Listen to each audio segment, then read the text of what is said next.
यावत् संजायते किंचित् सत्वं स्थावरजंगमम् क्षेत्र क्षेत्रज्ञ संयोगात् तद्विद्धि भरतर्षभ।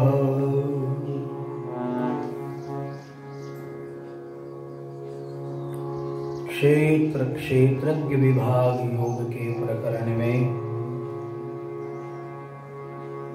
श्री भगवान 26वें श्लोक में कहते हैं,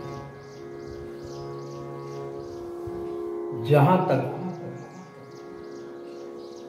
यावत् संजायते किंचित् सत्वं स्थावर जंगम।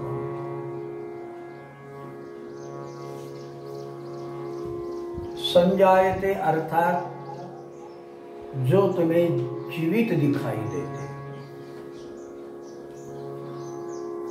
वे समस्त सत्वयुक्त है। यहां सत्व का अर्थ गुण से नहीं, सत्व का मतलब होता है अस्तित्व, है ना, जिसमें कोई अस्तित्व है, जिसमें कोई ऊर्जा है। तो यावत संजायते किंचित सत्वम स्थावर जंगम। जंगम यानी कि घूमने वाले, और स्थावर अर्थात जो स्थिर है। अब यहां स्थिर कौन है? पेड़ पौधे आदि ये स्थिर होते हैं, किंतु सचेतन है, सजीव है। और जंगमम कौन है? जो एक जगह से दूसरी जगह जा सकते हैं। मनुष्य, पशु, कीट आदि ये सब एक जगह से दूसरी जगह। तो भगवान कहते यत्किंच जगत्याम जगत, जितने भी तुम्हें यहां दिखाई दे रहे हैं। क्या दिखाई दे रहे? स्थावर और जंगम। आकर 4,84,000 जो निभ्रमत यह जीव अविनाशी। फिरत सदा माया कर प्रेरा, काल कर्म स्वभाव गुण घेरा। तो जो भी तुम्हें यहां काल कर्मवश घूमते हुए स्थावर या जंगम नजर आते, तो भगवान कहते उनको क्या देखना? जैसे तुमने पौधे को देखा या मुझे देख रहे हो, क्या देखोगे? तो भगवान ने कहा देखने की जरिया तुम क्या देखो? किसी पौधे को पौधे के रूप में नहीं, किसी व्यक्ति को व्यक्ति के रूप में नहीं, बल्कि व्यक्ति एवं व्यक्तित्व की भिन्नता से देखो। व्यक्तित्व यद्यपि व्यक्ति से अभिन्न है, बावजूद भी व्यक्ति दिखाई देता, व्यक्ति व्यक्त है, किंतु व्यक्तित्व अव्यक्त है। उसके गुण कहां दिखाई देंगे? वो तो भीतर है, अव्यक्त रूप से। तो भगवान कहते जिसको भी तुम देखो, तो ये नजर भगवान दे रहे। कहते क्या देखो?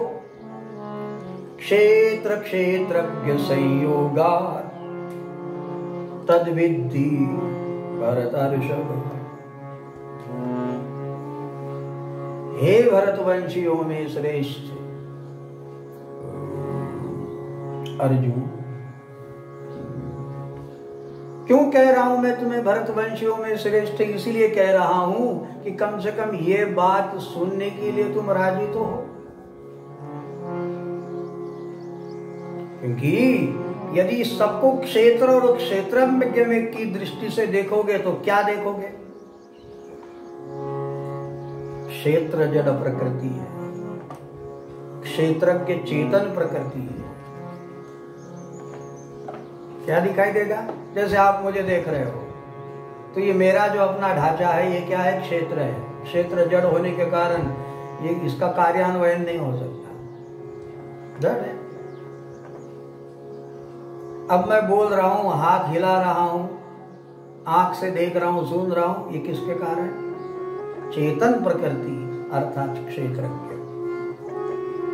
समझने के लिए प्रकृति कहा गया, और क्षेत्रज्ञ के भाव मन रूप से, चित्त रूप से प्रकृति हो जाती, तदनंतर ये सारे विलीन होकर आत्म भाव में स्थिर हो जाते, तब प्रकृति नहीं रहती।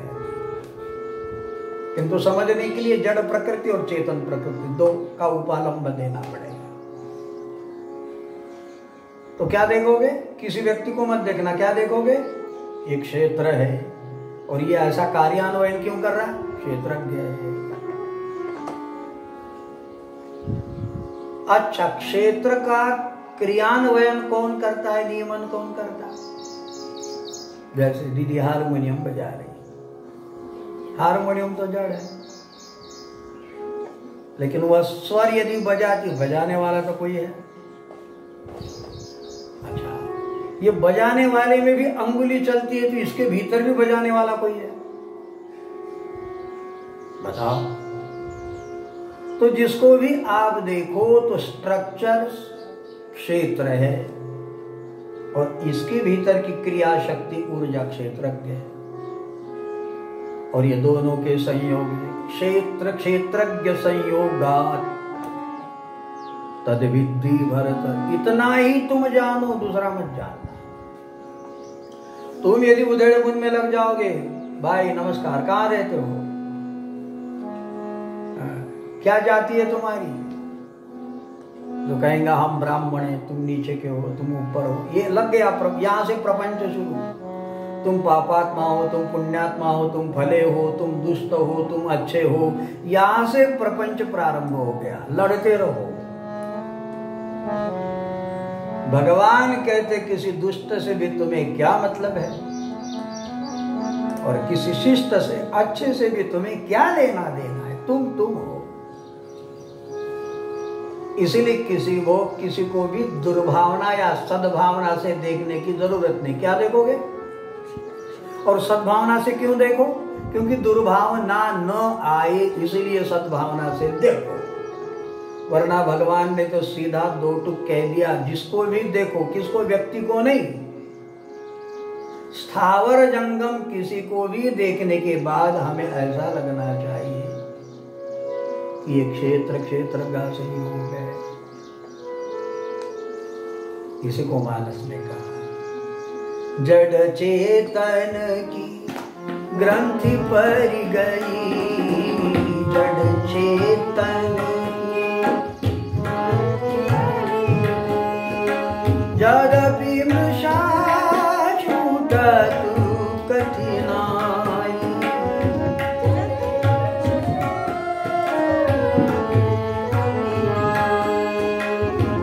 जड़ चेतन की ग्रंथि पर गई,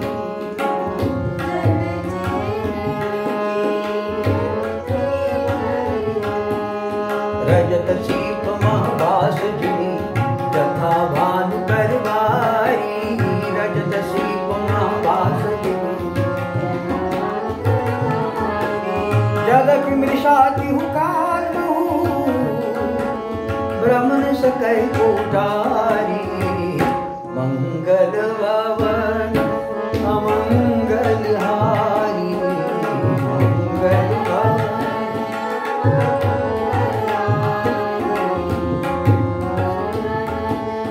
अमंगल हारी।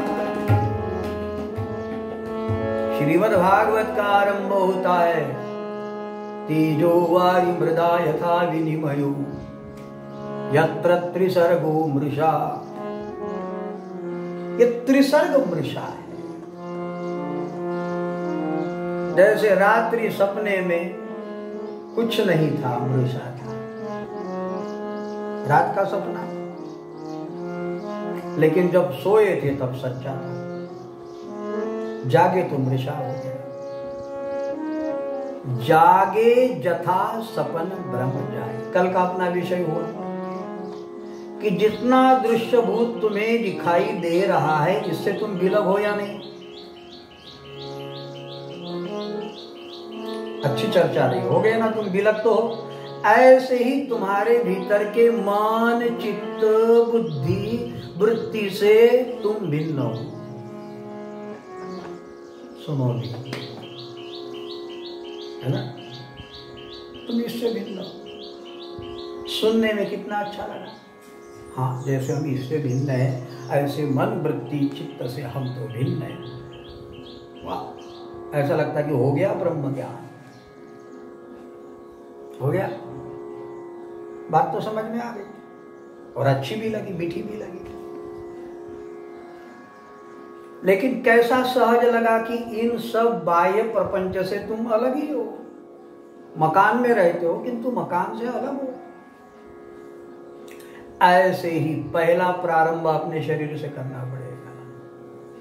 जैसे मकान से तुम भिन्न हो, वैसे शरीर रूपी मकान से क्या तुम भिन्न अनुभव करते हो हमसे? शुरुआत यहां से होगी। क्या अपने आप को भिन्न समझते हो? क्या ऐसा अनुभव होता है? तो ही अंतर्मुक्ता में प्रवेश पाया जा सकता है। तो तुलसीदास जी बाबा ने कहा, जड़ चेतन की ग्रंथि परी गई। जड़ क्या है? क्षेत्र। चेतन क्या है? क्षेत्र। इन दोनों की गांठ ऐसी पड़ी है और ऐसी उलझी गांठ पड़ी है कि जो सुलझती नहीं है। सुन तो लेते।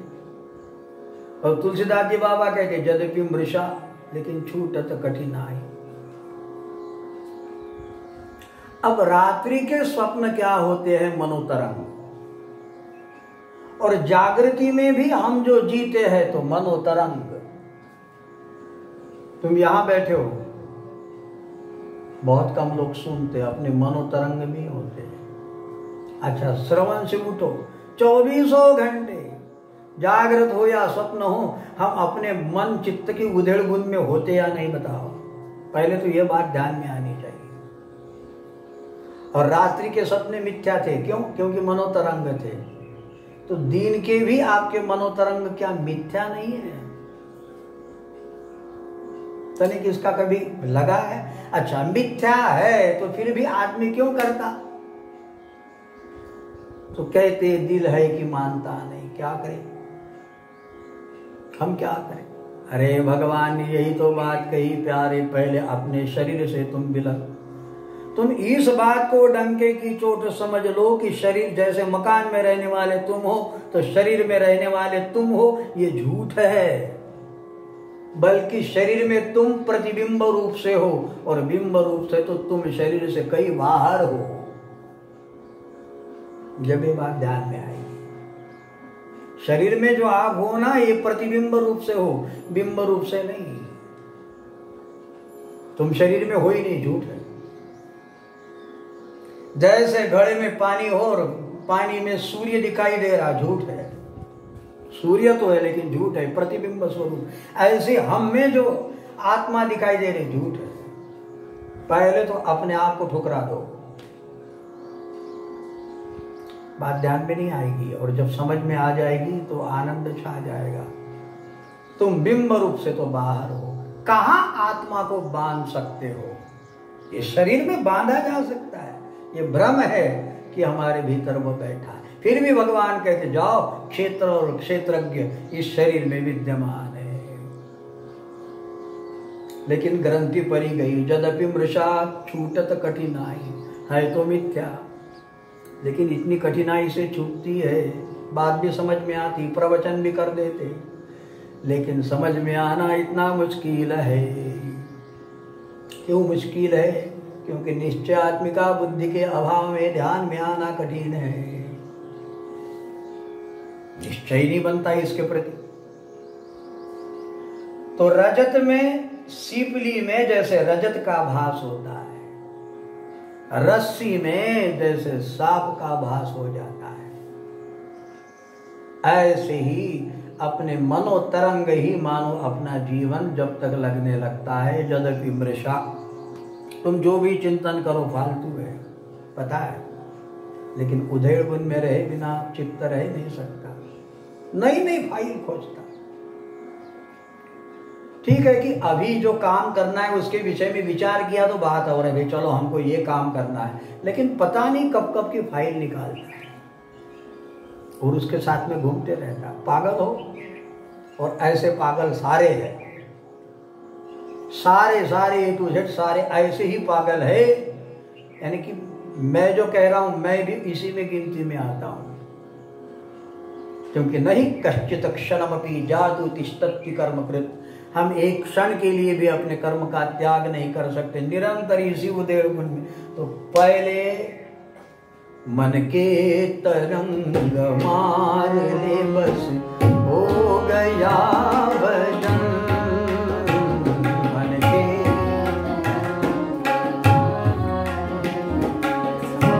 हो गया भजन, आदत बुरी सुधार ले, आदत बुरी सुधार ले, बस हो गया भजन, मन के तरंग मार ले, बस हो गया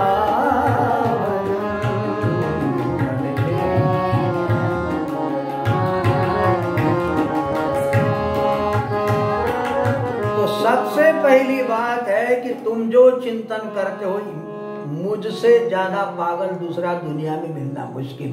अपने आप को पहले गाली बकना शुरू करिए, ये साधना की प्रथम अवस्था। देखो चित्त का प्रपंच चल रहा है या नहीं, यद्यपि यहां बैठे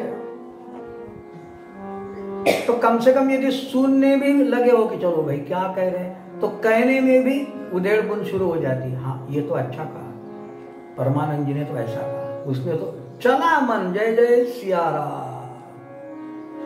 मन एक जगह स्थिर नहीं होता, जैसे बालक एक जगह नहीं बैठ सकता।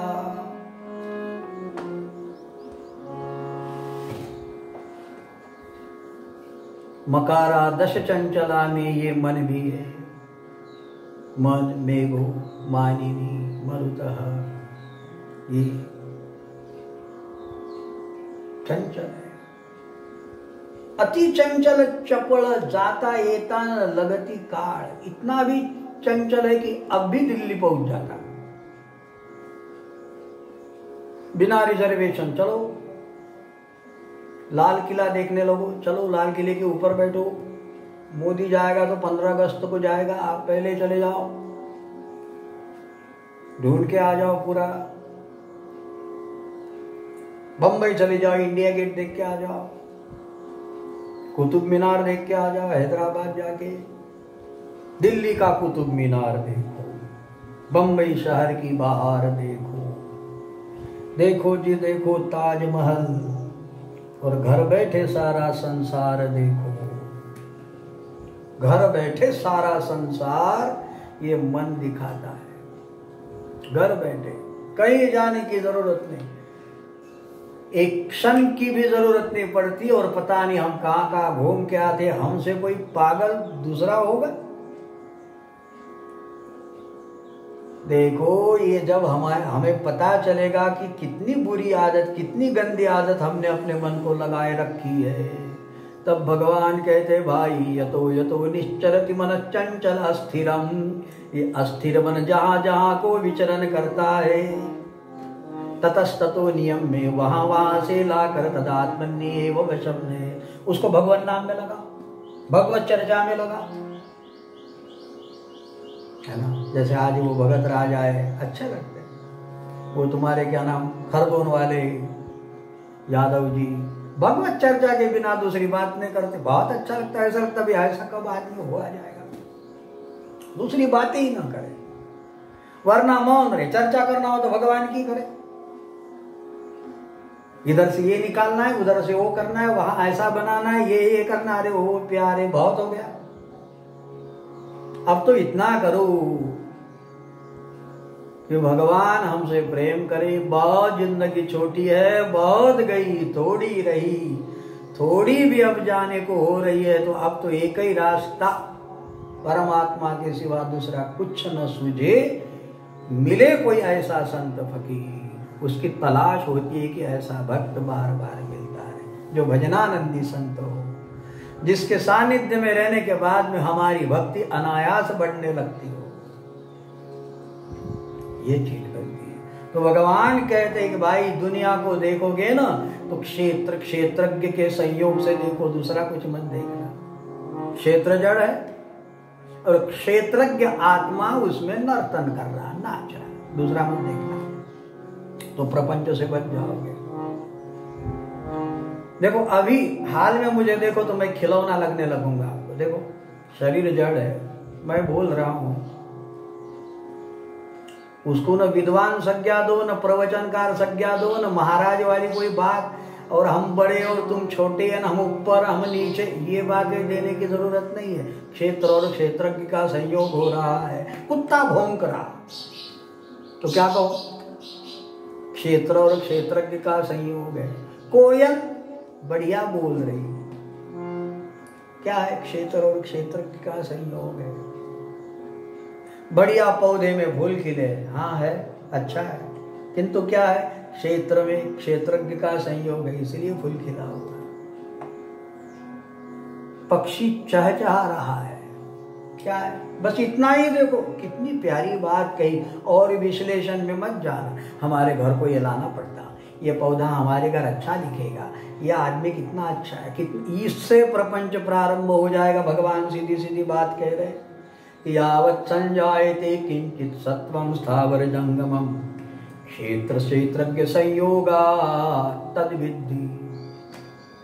ये सारा क्षेत्र और क्षेत्र के संयोग से दूसरा कुछ नहीं है, तद विद्धि, इतना ही जानो। इतना जानोगे तो तुम क्षेत्र क्षेत्रज्ञ के बंधन से मुक्त होकर साक्षी भाव को प्राप्त हो जाओगे।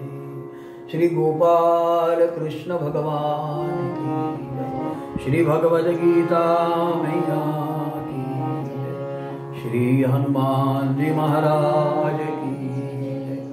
श्री सद्गुरुदेव भगवान की जय। श्री नर्मदा मैया की जय। नमः पार्वती पतये हर हर महादेव शंभो